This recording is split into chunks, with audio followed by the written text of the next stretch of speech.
Okay, hello everybody. Can you hear me okay? Give me a thumbs up if you can hear me. Okay, good. Well, thank you very much for joining us today. I hope this meeting finds you all well, no matter where you are in the world. It is 7 a.m. here in beautiful Cape Girardeau, Missouri.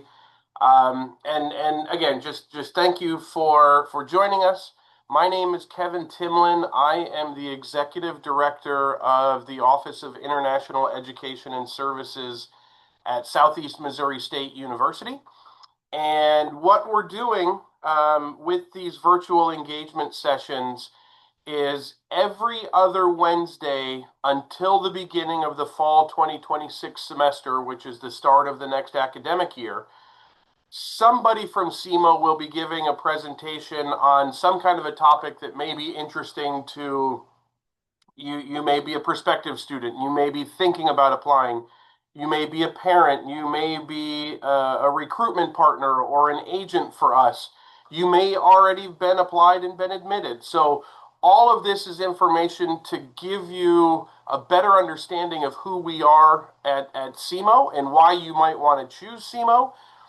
But we also think too that this information can be very useful for you as you go to apply for a student visa. That will be the next topic that we talk about in 2 weeks. But the idea is the more concrete information you have about SEMO, the more likely you are to be approved for a visa. So all of these things are going to give you a better idea of who we are as an institution and why you would want to choose us. So I'm going to go ahead and start sharing my screen.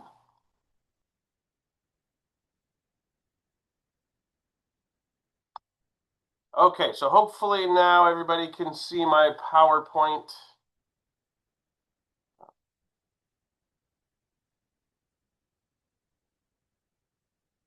Okay, can you see the PowerPoint? Can you give me a thumbs up if you see the five? Okay, good. So here we are. These are the next sessions. Um, all of them will be designed to be about a 15-minute presentation. Nothing too overly long, but enough to give you some concrete information.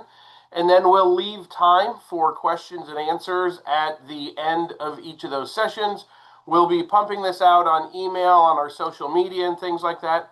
All of these recordings will also be saved on our YouTube page. We'll send that out later and we'll post it on our website. So if people aren't able to watch live, that's perfectly fine.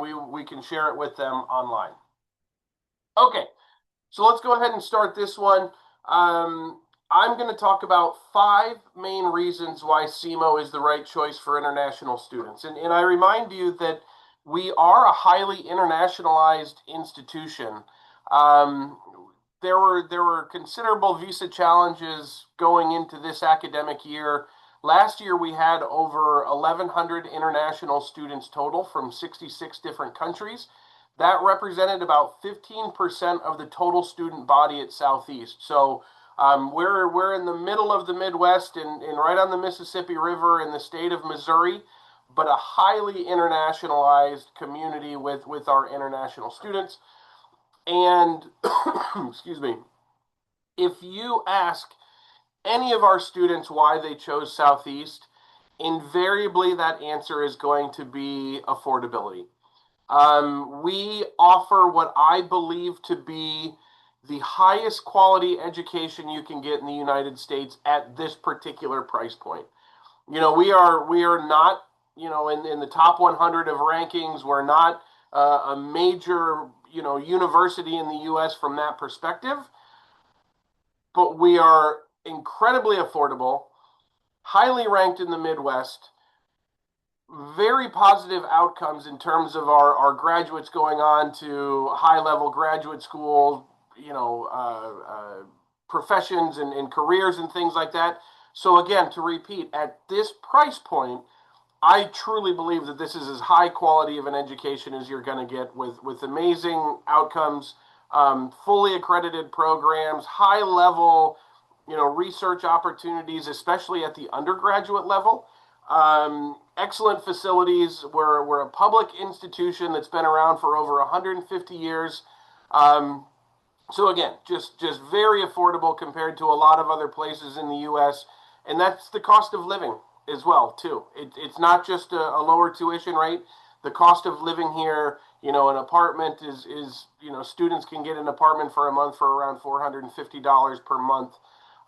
Makes it very, very affordable, especially when you compare it to more urban areas or somewhere on the East Coast or the West Coast of the United States.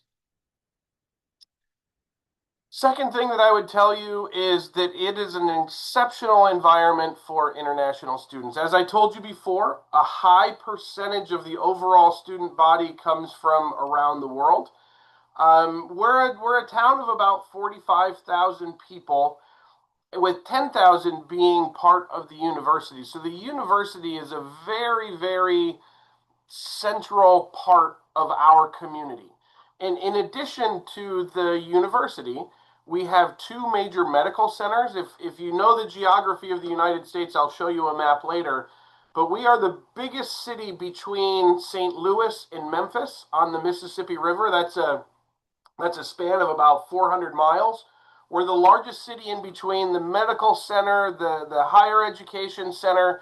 So we have a very diverse, highly educated population in this small town that makes it safe, that makes it warm and welcome, it makes it diverse, and lots of things related to student organizations and activities, whether that be recreational, arts, culture, things like that. But just a wonderful place for international students to be. Here's that map that I was talking about. You can see exactly where in the United States we are. We kind of are right in the area where Missouri, Illinois, Kentucky, and Tennessee come together. We are about a 2-hour drive from St. Louis. We're about a 5-hour drive from Chicago. We're about a 3.5-hour drive to Nashville, Tennessee. So you do have access to a lot of bigger cities around here. Transportation is very good.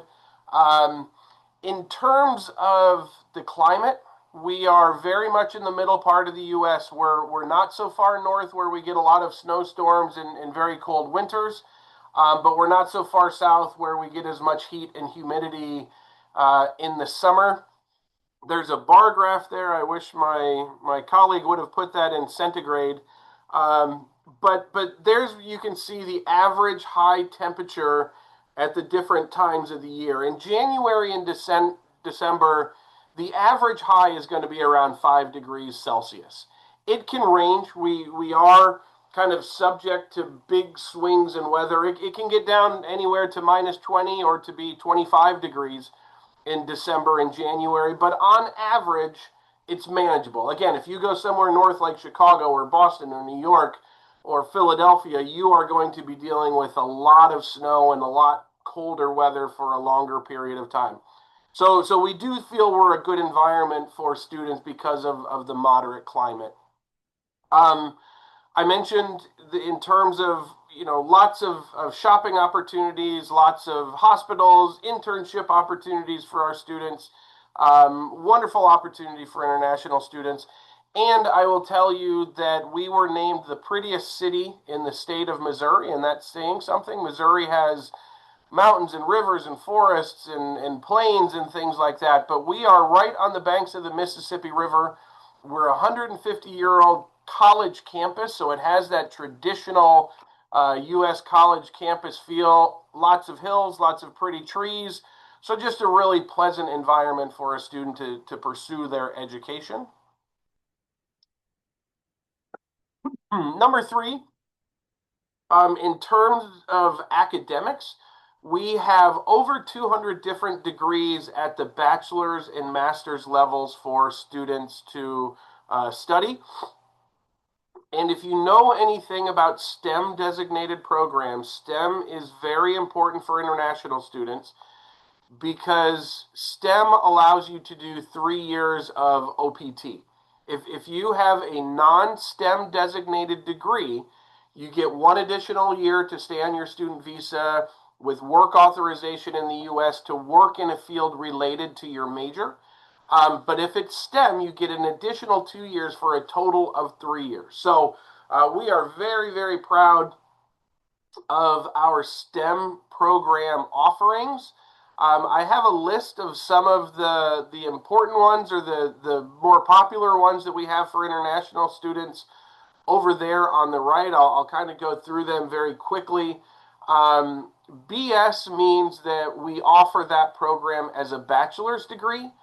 MS means we offer it as a master's degree. So things like computer science and cybersecurity, we offer those programs as both bachelor's and as master's. So it is possible for a student to do a 4-year bachelor's degree in one of those programs, get 3 years of work authorization, come back, do a master's degree that often lasts only 3 semesters, and get another 3 years of OPT. I would tell you that computer science and cybersecurity are pillar programs for us here at the university, especially cybersecurity.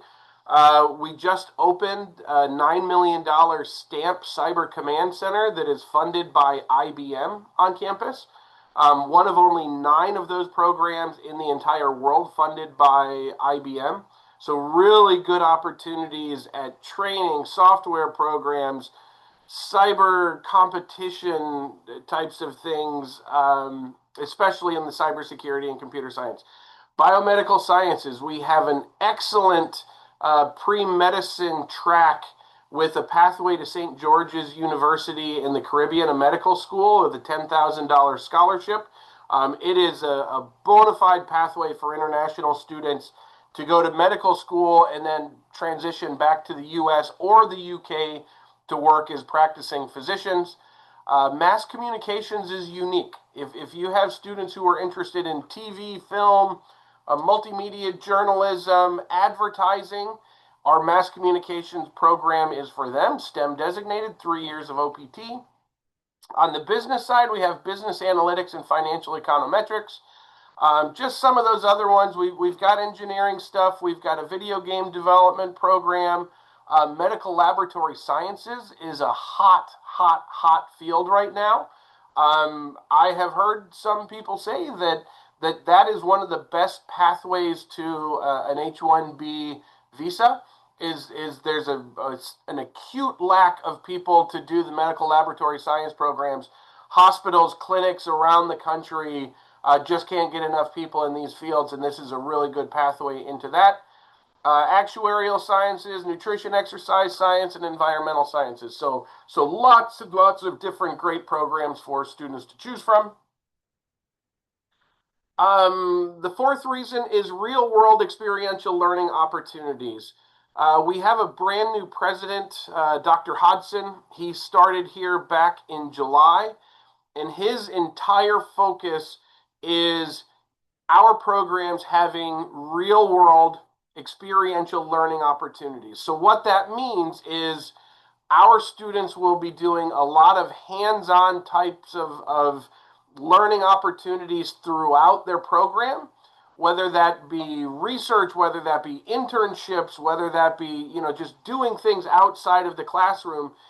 And the entire intent behind that is so that when our students graduate, they've got significant CVs or resumes that make them stand out at the next level, that shows future employers and other people that I have done these things, I can do these things.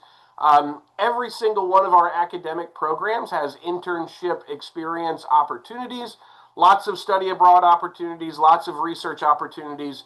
So it is very much a hands-on type of experience, both at the bachelor's degree and the master's degree. And then the number 5 reason as we get up to the 15-minute mark is I want to tell you about our intensive English program.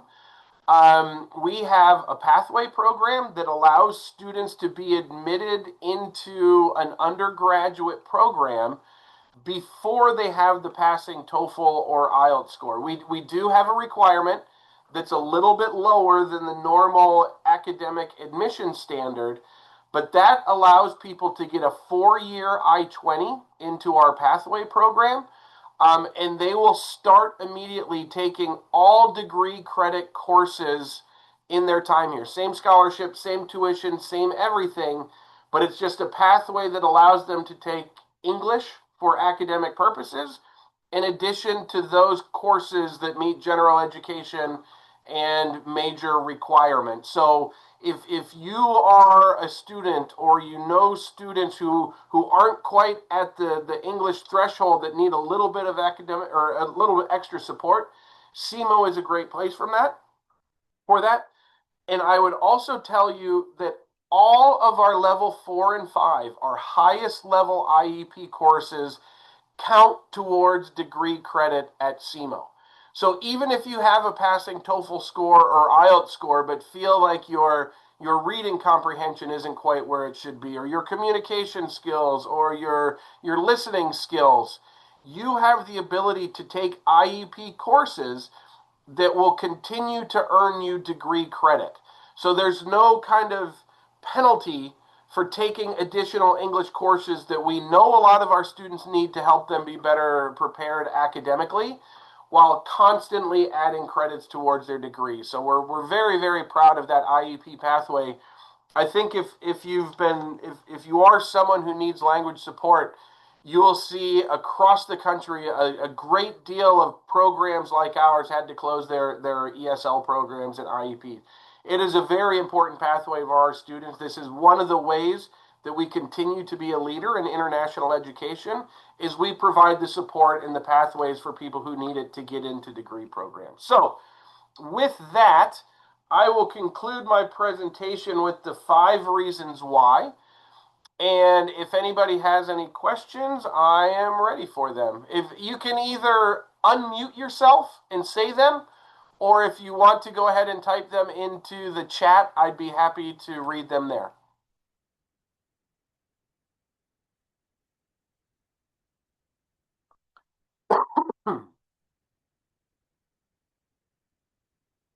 Okay, Nitesh, no questions. Any questions from anybody else?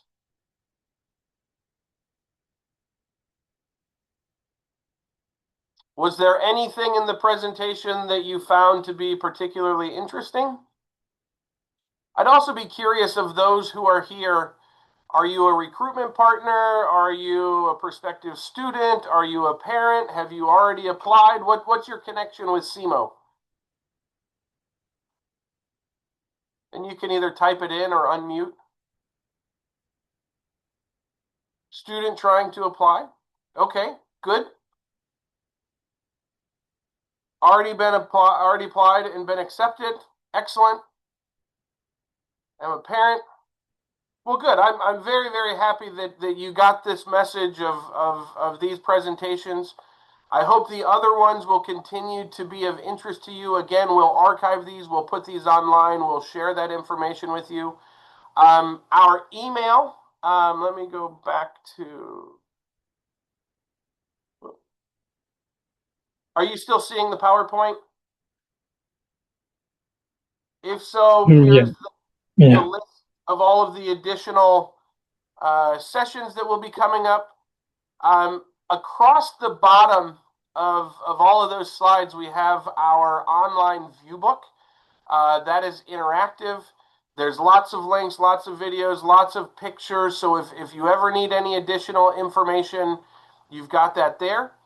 And then our email, anytime you want to contact us, international@semo.edu. We're happy to talk to you. We've got a lot of people standing by to meet.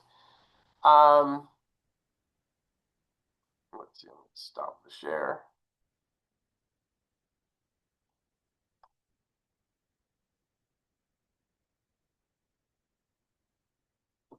Okay. Well, thank you all very much for joining us. And I see the parent saying my daughter is yet to get an admissions offer.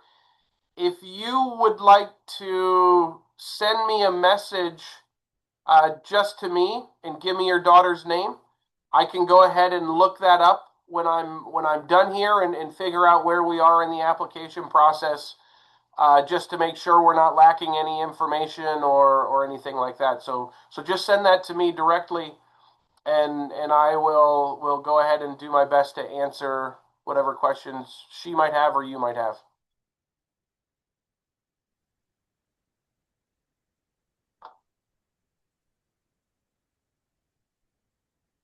Oh, okay, one question. Go ahead.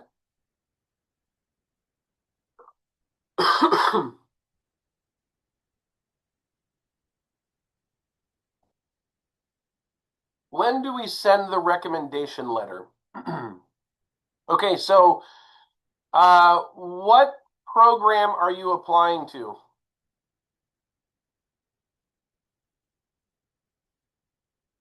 Can you tell me which academic program you're applying for admission to?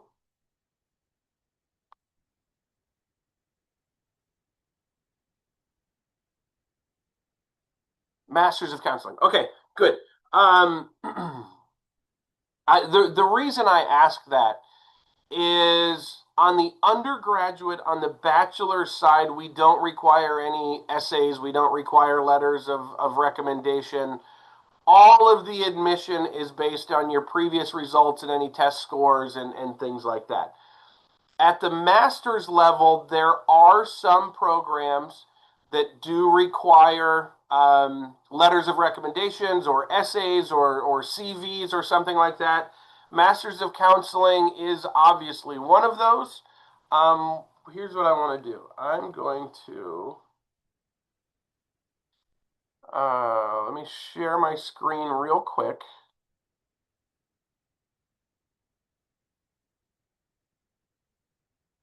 Okay, so hopefully you're seeing my page that's opened up to Zoom.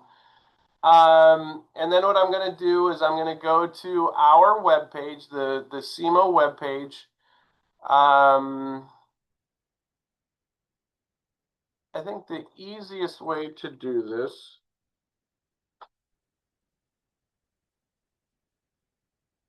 let's search mental health counseling. That program page is going to come up there. And we have this for every single one of our degree programs. There will be a program page that will tell you exactly, it's a master's level, it's an on-campus program, it's at our, Cape Girardeau site.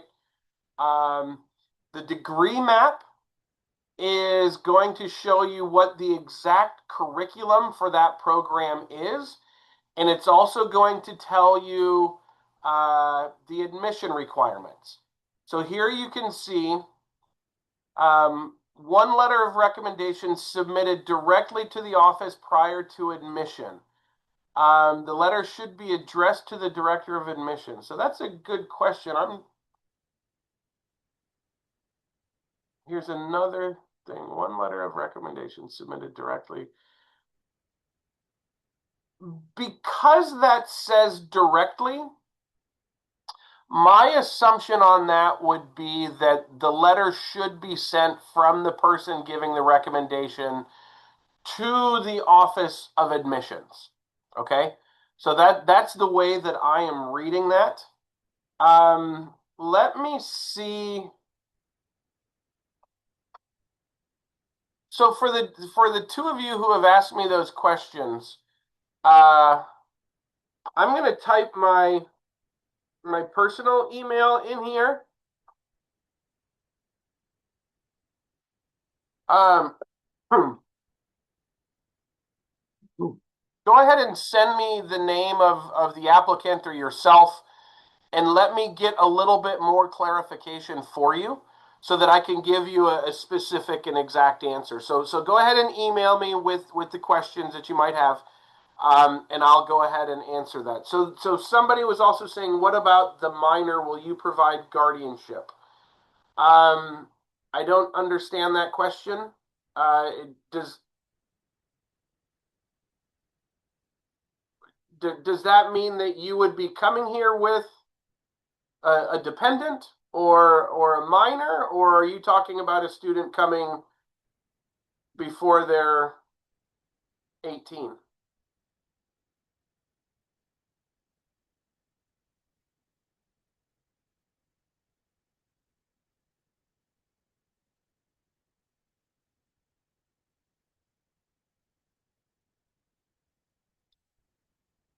Okay, and is that you're referring to, or a dependent or someone in your family?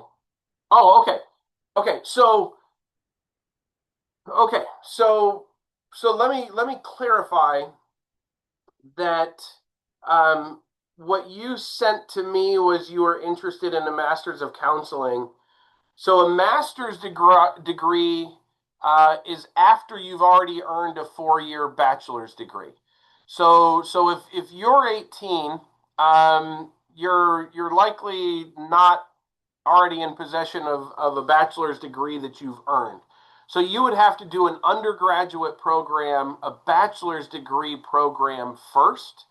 And then after you get your bachelor's degree, then you have the ability to apply for the master's program. And you can study anything from psychology. Um, okay, good.